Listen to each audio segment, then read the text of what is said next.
ដល់វេលាត្រូវសារភាពស្នេហ៍បងស្នេហ៍បងស្នេហ៍បងពុនមេឃាទោះបីជាដឹងថាបងមានគូកាយាក៏ចិនដានៅប្រាថ្នាក្រៃ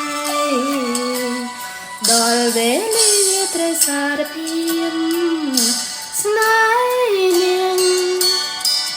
ស្នេហ៍នាងស្នេហ៍នាងពុនផែ